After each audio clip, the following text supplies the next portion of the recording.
iVotes, a voting management system. Kanino ang boto mo? So, the iVote voting management system is constructed by BS-IT1 student Kendrick Howell Macalino in C++ using code blocks 20.03. It's a comprehensive and practical showcase of their programming skills. This final project presents as a user-friendly class officer election platform with the goal of ensuring secure and transparent voting processes. So, let's dive to the programmer and the instructor. I am Kendrick Howell Macalino, and the instructor is Miss Andy Sorbano. So, without further ado, let's begin! Are you ready? So, in my landing page, it says, "Welcome to iVote's voting management system." So, kasal naman is magiging yung system menu. Tingnan mo tayo sa credits. Programmer, Kendrick Howell Macalino. As I said earlier, instructor was Miss Andy Sorbano.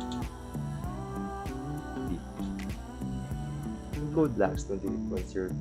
Yun lang, same lang din siya sa project overview natin. So, hindi pa tagalin to. Let's go to start. Voter. Code ng voter is 0. Voters menu. Vote now. So, no candidates to vote. Bakit nga ba tayo boboto kung wala pa namang kandidato? So, exit muna tayo. So, let's go to start. Admin. Passcode 001.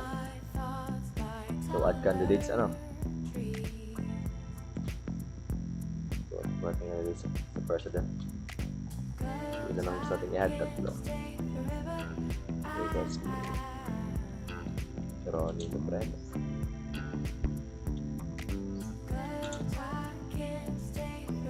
Sarah. Tapos, dito tayo.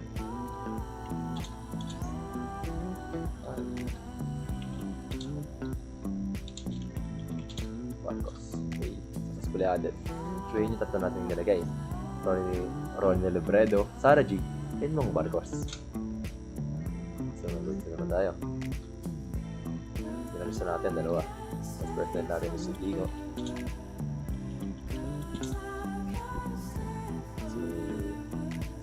Bong Navarro. Mas fully added. So, punta naman tayo sa number 3 for secretary. Nagawin naman natin ngayon. Law. Ano sa dito yan? Joshua Garcia. Let's see. Deborah James. Mas puliado. Ngayon, baka tayo. So, tingnan natin muna yung status, kung ano yung status ngayon. So, yun nga, wala pa naman naboto, kaya ang status natin magiging, yun nga, delete sa lang walang boto. So, baka tayo, baka tayo ngayon. Ngayon, punta natin start. Ngayon, maglalagay naman yung voters. So, mas code na lang 000. Nangyari na, buboto na sila ngayon. Boto na ako. Pero sa candidate, sa position ng president, sino gusto natin unahin? Sino gusto natin iboto? Okay, number 1 yan. Ronnie Lopreno. Number 2 is Vigo. Number 3 is si Deborah James. Yes! I-vote recorded. So, itong system na to, once na makaboto ka, automatic siyang aalis na dun sa voting menu para hindi na makalikot pa ng iba. So, ulit na siya ngayon, So, kanya nababoto ulit ako. Ay. Here you are here. Tapos passcode natin. So, voters menu natin. Vote na ulit tayo. So, baboto natin ngayon si Sarah G, si Kiko, at si Rico yan. Yes! So, boto ulit tayo isa pa. Dahil yung mga pinagboboto ko, boto lang tayo. So, sino maboto natin ngayon ay si Ronnie. So, wala boboto kay Mong Marcos si Kiko. So, Navarro. Tapos si LeBron James ulit. Yes! So ngayon, as an admin, pwede ka makita kung ano pa talaga nangyayari sa system ngayon. So, go to the admin, passcode. Passcode ko is naka-on lang siya, may 1 lang siya, parang basta binary yun. Naka-on lang siya. Tapos ganun, 1. Ay, no, 1 yan ulit. 2, view status.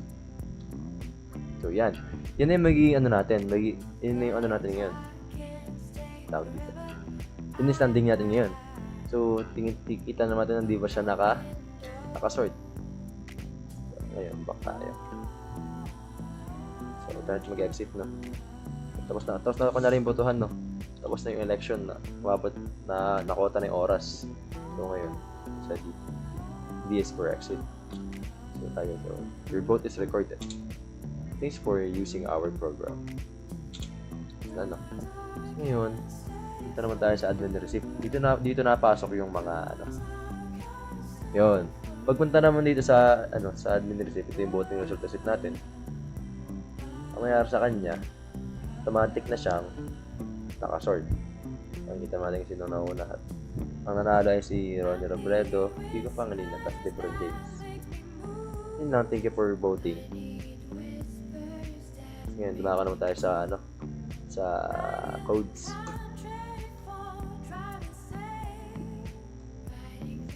So, sa code, gumamit tayo dito ng construct integer para may nga tayo. Para, siyempre, sabi nga din sa kanina na limited voting system lang to. So, hindi natin ito pararamihin pa. Kasi gumamit ako ng struct para naman sa candidates, para sa name at sa boto nila. So, ayun. Declare ko lang yung ari niya. May max candidate sa loob.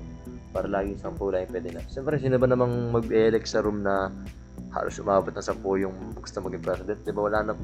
Diba? Wala naman, diba? So, ngayon naman dito naman sa colors. Yan. Ito naman colors. Naingita ko sa klase ko kasi nga. Yun, may colors silang may kulay yung kanila kasi tutusin yung akin ay talagang pure white lang. Ngayon, ito ko lang din nalaman tong paano maglagay ng kulay, kaya lagay ka lang yung kulay na gusto ko. Yes, ayun. Dito yung function declaration natin para hindi na tayo mag-aayos ng sequence para call na lang ng call kahit magkakaibang sequence sila. Ngayon, ito yung main function ko. Ang laman ng main function ko, ito yung intro. Ito naman yung magiging main menu niya, yung main menu talaga, as in main menu. Like naman tayo sa function definition, So ayun, lately din naman na ako mag-code ng system clear screen kasi nga ang hirap na i-call kasi tatawagin ko siyang ganito. So, parang kailangan mo pa kailangan mo kompletuhin yung kailangan pa kompletuhin yung type, di ba?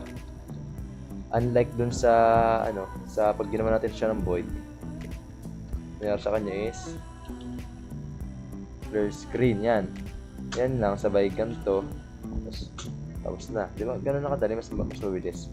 Kaya yun, gawa ko ng ganyan. Tapos napansin ko rin na madalas ko rin gamitin tong pause in clear ay itong pause screen, tapos bila siya mag-clear screen. Ang naisip ko na lang din gawin dito is pagsamahan na itong dalawa. Itong system sales at itong system pause. So, mas yung ganun siya kadali, guys. Tapos punta sa header yun, So, yung header natin, kung makapapansin natin yung header natin kanina. So, yun, So, pagdating natin sa header. Ito, para din na mahirapan mag-sort ng kasi nga, sort lang ako, sisort lagi natin yan. Ngayon, ang ginawa ko dyan is, gumawa ko ng sarili niyang definition, sarili niyang function pala. Nandiyan naman siya ang title. Sa title na yun, naka-string siya, tapos naka-reference. So, bakit nga pa siya naka-reference? Malalaman natin yun mamaya. Ayun, ginawa ko lang to para maging maging totally nasa gitna siya. So, same as sa small header, ang pinagkaiba ng small header natin is sa may parting baba, mas maliit, mga equals na ito naman, mga dash lang. So, yun lang. Ayan. Ito na mapasok natin yung referencing natin. So, kung walang referencing to, itong small title tulad small title natin nasa gitna. Kung wala nga siyang referencing, magkakagulo-gulo yung niya. Yung kung ano yung nilagay niyo mong ganito dito. Kunwari, nasa secretary na tayo. Ang mangyayari sa kanya, palitan pa rin yung gusto niya, present pa rin lalabas sa ganito niya. Kasi nga, hindi siya naka-reference dun sa small title. Ayun lang, yung controls. As usual, mga lang. Ito naman papasok yung lagi natin.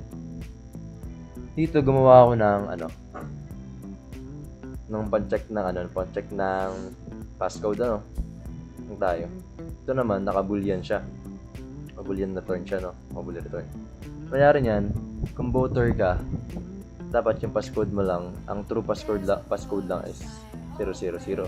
Tapos kung admin ka naman, 001. Kasi ito lang, mag-return lang siya ng ganyan. Alam niyo naman kung paano nag-work yung boolean, di ba? Yan. So, dumating naman tayo sa print receipt. So, sa print receipt naman, dito, makita natin na yun lang.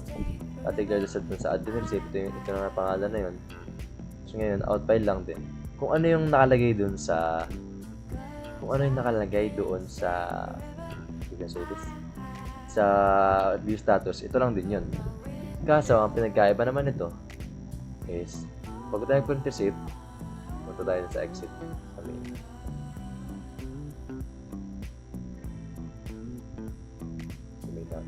So, punta sa main. Ngayon, may ginawa ko dito ng pang-sort. So, sort muna siya bago siya mag-print receipt. Para automatic, pagdating sa resibo is naka-sort na siya. So, yan. Sort now. Pinasama-sama ko lang din tatlo. Pero sa loob talaga tatlo nga, may nakaganto sila. Yan. Ang tawag naman dito is bubble sorting. So, ito yung tinuro ni ma'am dati, ng teacher namin. Ang aming instructor, So, nakatulong talaga yung bubble sorting. At ito yung paborito ko sa lahat kasi nga, ito yung pinaka-maikling code. Pinaka-maikling pwedeng magamit sa sorting. So, yun lang guys. Kung may natutulong kayo this video, please like and share. Bye-bye. System. Kanino ang boto mo?